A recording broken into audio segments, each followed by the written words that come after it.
Thank you. Good afternoon. I want to thank Chairman Wentworth and the committee for this opportunity to speak today. I will introduce our panel, and then Doug Heller will begin our testimony. Doug Heller is an independent consultant and nationally recognized insurance expert. Doug has completed nearly 2 decades of work on public policy and regulatory matters related to property casualty insurance. He has written several reports on auto insurance, overseen regulatory challenges to insurance company rates and practices, and for 9 years served as the executive director of the national consumer advocacy organization, Consumer Watchdog. And Steve Sinus is a member of CPAN legal team and a partner in the Sinus Dramus law firm, and also serves as an adjunct professor of the no-fault insurance law at Michigan State University College of Law. I'm Margaret Cruzy. I'm the executive director of Hope Network's neurorehabilitation programs. Hope Network is a Michigan-based not-for-profit organization employing over 2,800 staff and serving over 20,000 people annually, 1,300 of those in our neurorehabilitation programs. We're here today representing CPAN, the Coalition Protecting Auto No Fault. CPAN is a broad, bipartisan coalition of medical providers, consumer groups, auto accident survivors, their families and caregivers who believe responsible reforms and stronger oversight practices will bring efficiencies to our no-fault system while protecting the benefits for those injured. Assuming the savings are passed along to policyholders, these efficiencies will translate into premium reductions. We will outline these proposals today. Doug will begin. Thank you very much, and Margaret and Mr. Chairman and members of the committee, thank you for being here. Before I begin, I've got to figure out how to make sure I can control this because for some reason it's not working as it's supposed to. If I try it one more time, maybe this helps.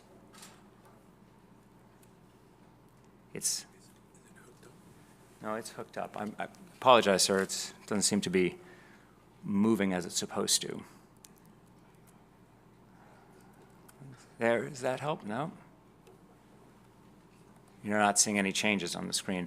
We'll try one more time, and then, sir, we'll just... So we got IT on speed dial. We're shooting them a quick note right now. So if you just want to continue, we'll catch up as you go. Very good. I will... I'll just let me, if you wouldn't mind, I'm just going to try that, and we'll try one more time and slideshow. There we go. Okay. Thank you. Tech was in my ear, and they were just telling me what to do. Well, Margaret introduced me. I am Doug Heller, and I work on auto insurance issues and more broadly property casualty insurance issues. I've been working on consumer protection, insurance rate regulation, and insurance matters for over 20 years. I'm very pleased to be here today. Thank you very much. I'm going to focus my time with you on what I say is 3 ways to save. These are sort of 3 buckets of reforms, of practice changes, and other matters that I think that the state of Michigan, either through the legislative body, through the regulatory body, and through the marketplace, can help save money for consumers in a way that is oriented towards consumer protection and putting consumer interests first. I'm going to discuss how addressing unfair discrimination in the marketplace can actually expand. By addressing that, you can actually expand the pool of good drivers in the market that will then help lower rates, not just for drivers who are struggling right now, like the college student you just addressed, but a whole range of customers throughout the state see savings. I'm going to talk about best practices in insurance regulation that can help save money for consumers. And I'm going to talk about ways in which allocating resources more effectively with an eye towards consumer protection can also help. I'm going to begin with unfair discrimination, and I'm still struggling a little bit with this machine here, and it's not catching up to me. Let's see if this gets there. I'm sorry, folks. I don't see the... Yeah. Well, it's unfortunate because I'd like to be able to show you our pictures here. Do they have the slides? I'm sorry. Yeah, it's not working. Well, I'm going to just walk you through what I have, and I'm sorry you won't be able to see it because part of it, the visuals are very helpful. And I'm going to just pull that. Let me get this, make sure I now have her on the same page. Is there anything up there? Now I've lost it there. Okay. Well, Thank you for indulging this problem, and I hope you'll just bear with me. One of the things that's very important to appreciate and recognize is that very often insurance companies are basing rates for customers on personal characteristics and socioeconomic factors that have nothing to do with their driving safety record. We have so, hi, I'm trying to get this to move through.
To mine, and then we can go to Doug's when hopefully his come up. Let's see. So- How do I move forward? Oh. Are we moving? Okay. All right. Well, let's hope that that is not, I can advance it now. Okay. Once again, thank you for indulging the technology problems. As I was saying, because of the relationship too often of rates to personal characteristics rather than driving safety record, we have huge numbers of people in Michigan who cannot afford auto insurance and stay uninsured. What I hope to present to you is that by addressing these issues, you can create lower premiums for low and middle income good drivers in the state of Michigan who currently can't afford insurance.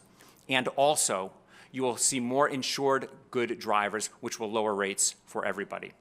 Now, I'm going to start by telling you a very brief story to walk you through what a consumer had. It wouldn't be unlike an experience that I'm sure many of the letters you've received are. And I did some research testing rates for a 35-year-old driver in Detroit.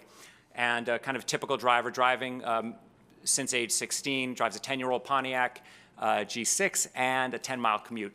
What's important is this is buying kind of a basic minimum policy with coordinated benefits, something I know you're all familiar with.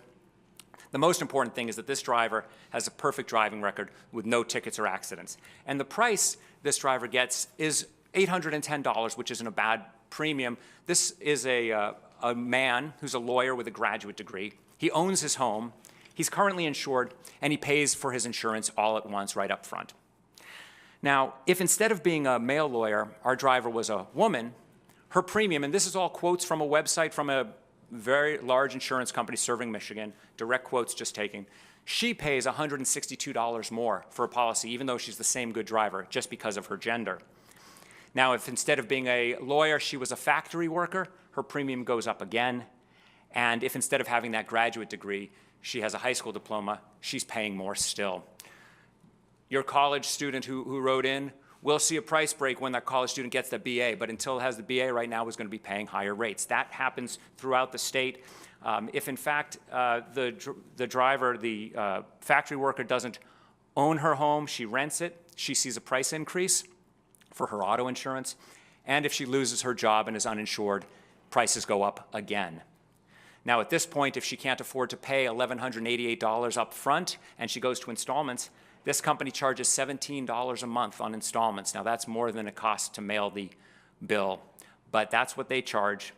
And if for some reason she decides that I'm unemployed and I can't work I'm not working, I can't afford insurance at all, I'm going to park the car in the driveway, and she just lets go of her insurance for a few months. When she tries to get back into that job and she tries to get, and she goes to these interviews, she needs car insurance, she goes back to the company and they say, well, since you've been uninsured, you now pay another $350. There is a punishment for trying to get back into the market in Michigan. And that's separate from the punishment that the state imposes for driving uninsured. So here we have this driver who's a perfectly good driver, never had an accident, never been convicted of anything, never had a violation. And she's paying now $1,700. You'll recall that, and I'm sorry, we lost a little bit of the imagery, $1,700 for the good driver. who had those socioeconomic characteristics that weren't preferred, but for the preferred good driver, we have a $810 premium. Now, and I'm sorry you lose some of the text here, but if that driver had an accident and a moving violation but was in the preferred demographic, he sees an increase, the male lawyer with the graduate degree, but it only goes up. Is it not moving again? I've lost it. It's not moving again. You missed the big reveal. What you would have seen if this hadn't stopped communicating with the screen is that our driver, who was in that preferred demographic, male, lawyer, graduate degree, owns his home, buys insurance, has had current insurance, but had an accident and a moving violation in the last year, his premium jumps, as it should, you'd think, but only to $1,110, still $600 less than our perfectly good driver, the woman who was unemployed and had a break in coverage.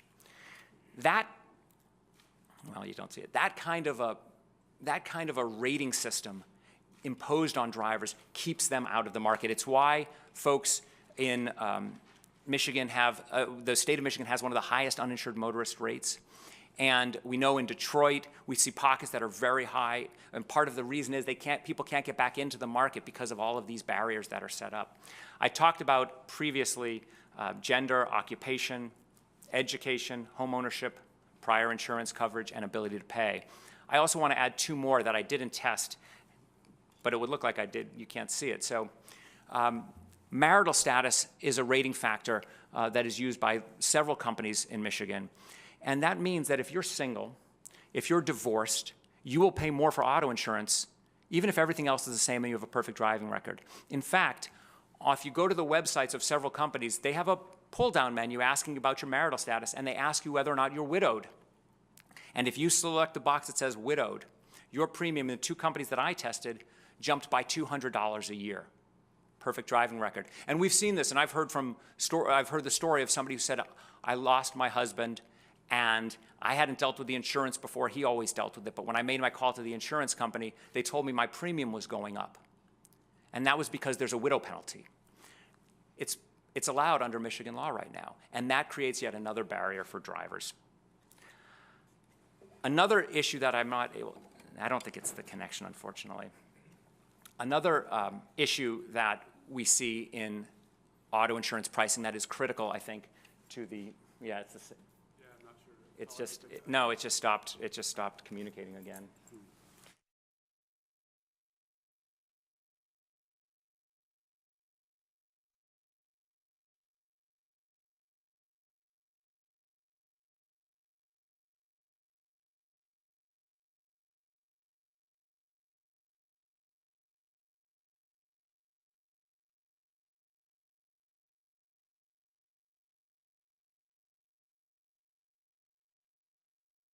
This will last. Another issue that we see is the use of credit score. Now, you all have been involved in insurance public policy for a while, so you're probably familiar with the fact that credit history is used in auto insurance pricing. Most consumers in Michigan don't realize that. They know that the loan that they get for their car is going to depend on their credit history, but they don't realize how much their auto insurance premium is going to depend on credit history.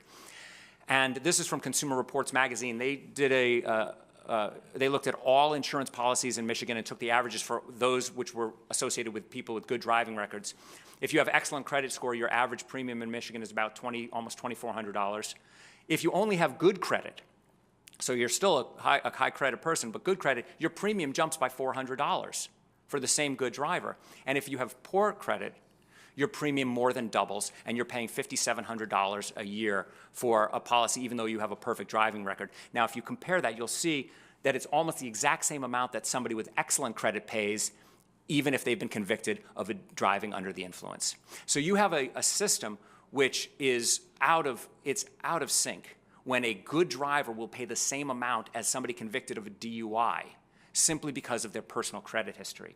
Now, one of the things that I've heard when I've spoken to both lawmakers and regulators around the country about credit score is that they're concerned that if they get rid of credit score and protect consumers from credit rating and auto insurance prices, that people are going to see rate increases because credit score is used as a discount.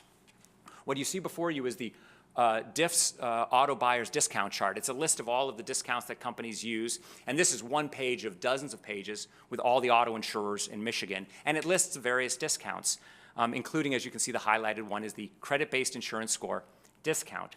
I'm going to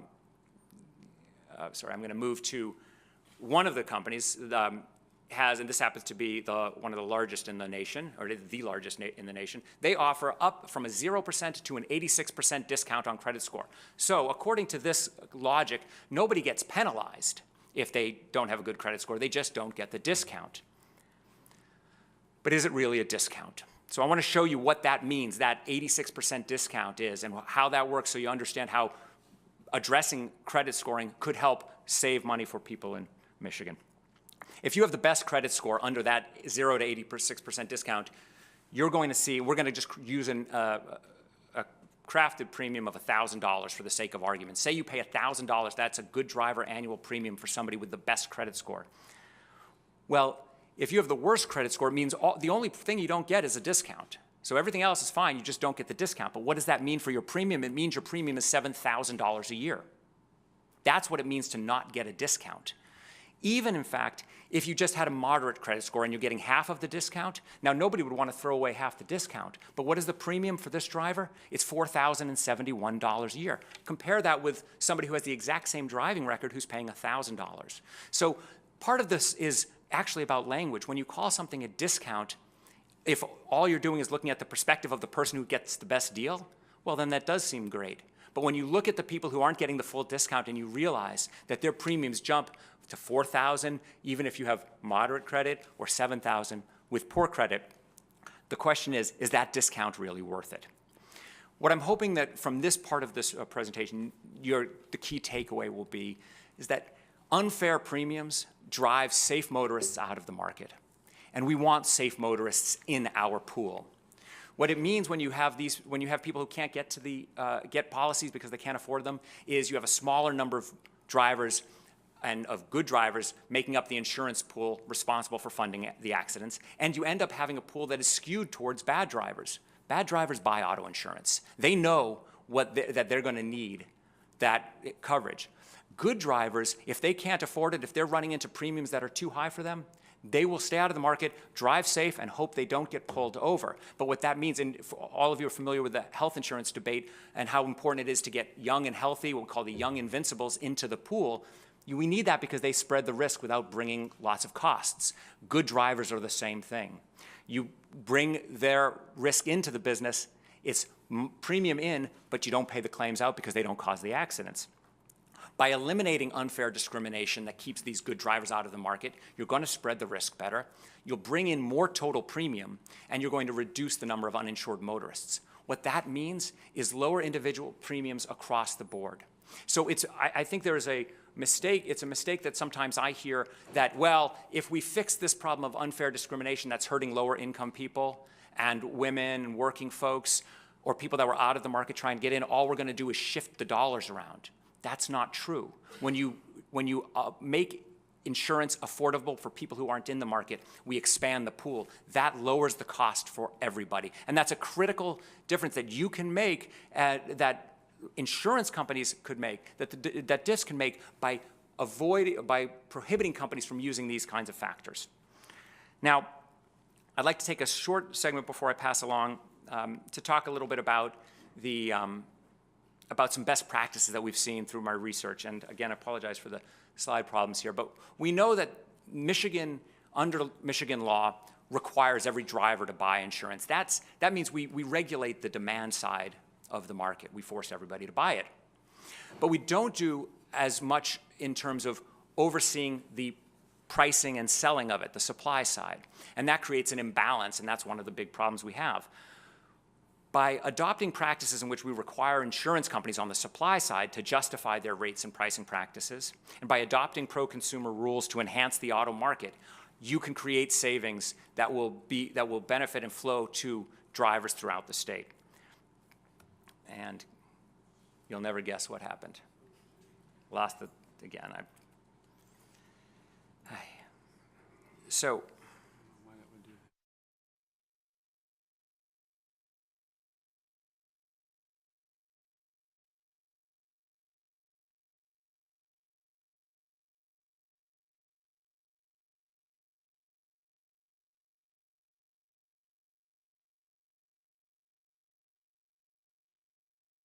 So I want to talk a little bit about best practice, but first, as I think you all know, federal law has pushed auto insurance regulation to the states.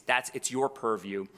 And every state takes a slightly different approach. Depending on who you ask, there are 5. I like to actually call it 6 different systems that are overseeing auto insurance rates around the country. What DIFS describes Michigan's file and use system as a state in which competitive rates are driving the market. So companies have to file their rates with the department, but they can implement it right away. And as DIFS has said, under this competitive rating system, marketplace forces work to keep insurance rates reasonable.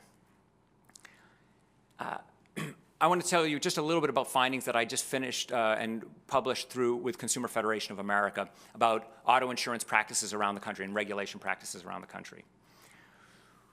We looked at states that use different rating systems, and we evaluated over a 30-year stretch how consumers did in terms of rate increases over time. And what we found is that the states in which there were the lowest amount of change, the trajectory was the least steep, 4 of those 5 were prior approval states. And what that means is insurance companies have to provide their rates to the regulator. The regulator has to go through them, review them, demand changes, or reject them, or eventually accept them.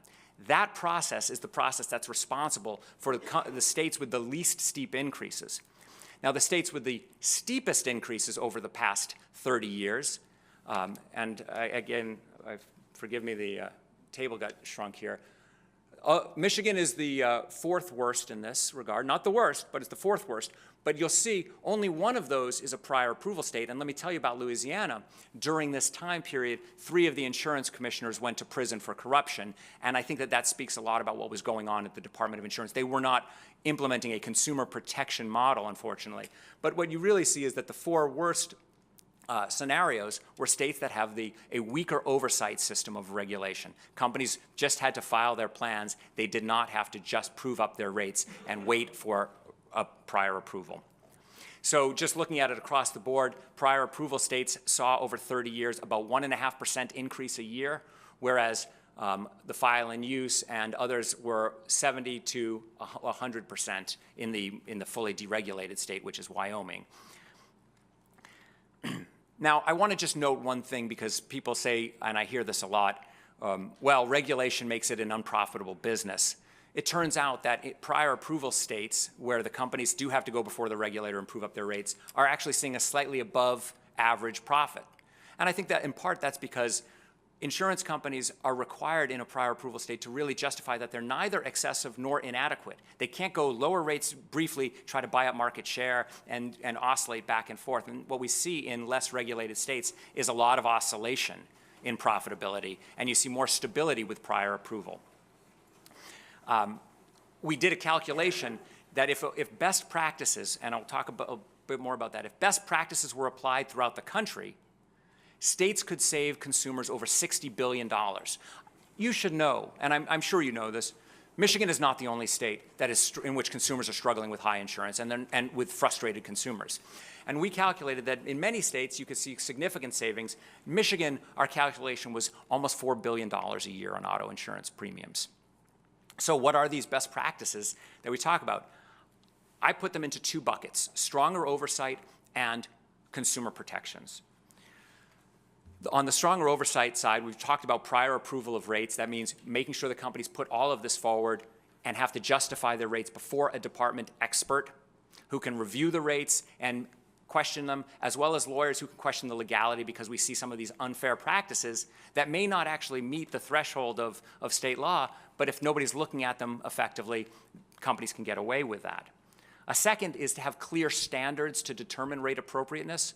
One of the things, and we don't actually have a set of standards that the regulator in Michigan at DIFS uses to say which rate would be out of whack and which one is in line. What we'd want to see is really clear standards for coming up with rates, and that includes, well, how do you calculate an appropriate rate? What are the actuarial best practices?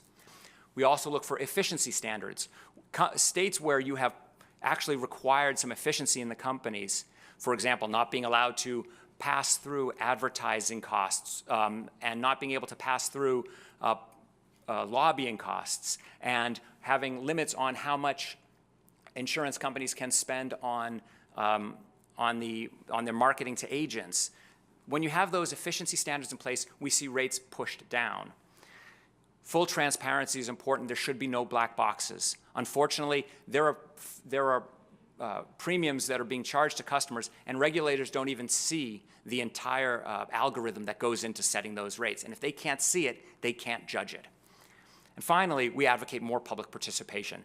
The fact is, there aren't enough resources to make sure that every rate filing can be checked and every form filing can be reviewed. And it's useful to invite the public in to allow for opportunities for other independent experts to review rates. Unfortunately, we don't have that sufficiently here in Michigan. Now, on the consumer protection side, we already talked about the driving-related factors. We should prioritize things like, do you have a safe driving record? How many miles do you drive? What's your year's driving experience? And not allow things like your gender or your job title to determine your premium. We advocate a take-all good drivers provision, which says that no matter whether or not you're sold through a non-group plan or a group plan, however you're sold insurance in Michigan, if you're a good driver, every company should be required to sell you a policy. If you have a safe record, you can't be redlined out or whatever other kind of line the companies want to draw to avoid certain customers. We also want to prohibit the shifting of customers. So this is something that we see, and this happens a lot in Detroit and other urban markets that companies prefer not to sell to. Companies will say, okay, we'll sell you a policy, but we're going to put you in our non-preferred or non-standard book. And that book has a much higher rate. You qualify through your driving record for the best price, but we shift you to a higher priced policy. That costs more without adding any benefit or efficiency to the marketplace. We would invite further and strong enforcement of the antitrust laws. And finally, and the one that you can't really legislate, but I think you can demand, is a strong consumer protection ethic at the department. And that's something that's built up over time, and that leads into the final points I want to make, which is it's important to focus resources on rate reduction. I know that there's a lot of conversation about other ways, and my colleagues here will talk about other ways that you can save money, but there's also an important focus in the regulatory environment. So one of those opportunities is prior approval of coordinated benefits filings. Now, that's actually the law. You don't need to enact prior approval for that. Any policy that's sold with coordinated benefits under Michigan law is supposed to face prior approval. Unfortunately, DIFS does not do that. I can't explain why they don't do that. That's a question for DIFS. But I've tested some companies on their coordinated benefits, and sometimes you'll see a premium drop by 50%. I don't know if that's exactly reasonable, but that seems to make sense. But I also, and this is the statute, but we don't need to see that. This is the statute that says that they are subject to prior approval by the commissioner, these coordinated benefits. This is a policy quote that I got for a policy that was not coordinated. I want you to compare it with a coordinated benefit. You can see that the liability, uninsured motorist, and property protection insurance are all the same for both of these policies. Those aren't changed by coordinated benefits. The premium for somebody who buys insurance not coordinated with the medical as primary, $213, whatever I don't know if this was for 6 months or something. But if it was coordinated and the health insurer would take the policy, the premium only drops by $6. That's a 3% savings for handing off all of the benefits to the health insurer. Now, this I know is not right, but what I suspect is that it's not being regulated sufficiently as it's supposed to be by DIFS, and we end up with this because companies know they can do it. The second piece is transparency and oversight for MCCA. I'm sure you've had a lot of discussions about MCCA. I won't get into that except something that I noticed when I was looking at its annual statement. Without asking you to read this entire triangle chart, what the company does reveal to us through its annual statement is a lot about its historic losses. And insurance companies, one thing that they have to do is they have to reevaluate their losses every year, especially in auto no fault, because as you know, some claims take a long time and your perspective on how much it will cost might change. If you look at all of the losses that MCCA says they had prior to 2009, on the left hand of this of this screen is circled $56 billion. That means that they say that back in 2009, they thought that all of their claims prior to 2009 were worth $56 billion. But then in 2018, they reevaluated that and they said, oh no, it's only worth $46 billion. That's not because they were paying claims. That's just saying we reevaluated what was going on, what we thought about those old claims, and it's actually less. I look back in 2011, they said, okay, we think that all of the new claims that we just had this year in MCCA, that came to MCCA, are worth $5.9 billion. But then they reevaluated each year, and by 2018, they said, oh no, we were off by double. It's actually only $2.6 billion. So what that's telling us is that MCCA, and it may be okay for them to do this, is being very conservative in their approach to loss reserves. They see big accidents, we're going to call it a big number. And then over time, they start to whittle that down and say, oh, well, that wasn't as big as we thought. The problem is, how much of the MCCA rate, how much of that $192 is also being adjusted downward? Are the rates that we pay to the MCCA reflecting their consistent, I mean every single year, consistent over-reserving in the initial accident year? And so I asked an actuary with whom I do a lot of work, well, can you tell me, does this show that they're overcharging us? And his response was, you'd have to study the rate filing.